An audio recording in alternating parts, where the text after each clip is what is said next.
Hello दोस्तों, इस video में हम देखेंगे मेल रिप्रोडक्टिव सिस्टम। क्या होता है मेल रिप्रोडक्टिव सिस्टम की हम एनाटॉमी देखेंगे। तो इसमें बहुत सारे हमारे ऑर्गन आ जाते हैं।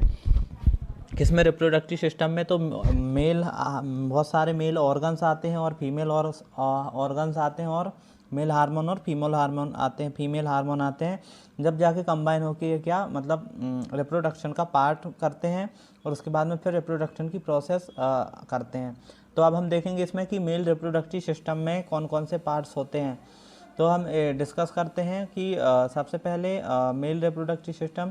तो जो हमको ये दिख रहा है क्या है, हमारी ग्लैंड्स ऑफ पेनिस है, जो बल्बस टाइप में स्ट्रक्चर में होती है, और ये बहुत सेंसरी होती है। और जस्ट लाइक द जैसे फीमेल में क्लिटोरस होता है, उस लाइक स्ट्रक्चर होती है। फीमेल में क्लिटोरस होता है और मेल में पेनिस ग्लैंड्स ऑफ पेनिस होती है।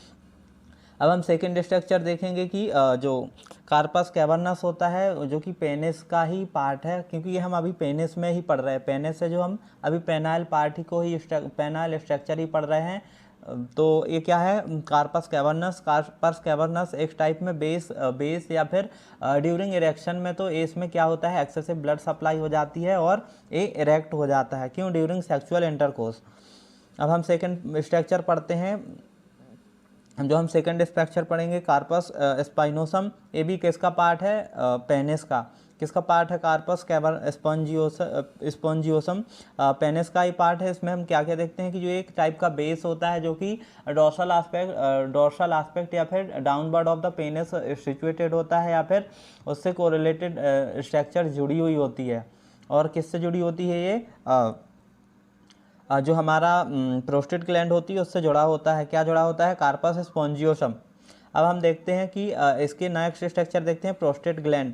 तो जो हमारी प्रोस्टेट ग्लैंड होती है, ये क्या क्या रोल करती है? इसका भी मेन रोल होता है किसके लिए? फॉर द वो स्पर्मेटोजेनेसिस की प्रोसेस होती है, उसके लिए भी बहुत इसका रोल होता है। और इसकी टू सरफेस होती है, एक एंटीरियर सरफेस और पोस्टीरियर सरफेस होती है। और इसके इसके जस्ट बिलो जो मतलब इसमें क्या क्या रोल होता है प्रोस्टेट का? तो इसमें मिल्क लाइक एक फ्लूइड्स बनता है, जिसको हम सेमाइनल फ्लूइड्स कहते हैं, जो कि हमारे स्पर्म की मोर्टालिटी और मूवमेंट के लिए बहुत हेल्पफुल होता है। तो ये थी हमारी प्रोस्टेट। अब नेक्स्ट देखते हैं हम देखते हैं कि टेस्टिस मतलब ट्यूनिका एल्ब्यूजिनिया, या जिसको हम टेस्टिस्टी बोलते हैं। तो इसमें क्या होता है, स्पर्म का फॉर्मेशन होता है, और इसकी भी दो सरफेस होती है, और एक एंटीरियर सरफेस होती है और पोस्टीरियर सरफेस होती है।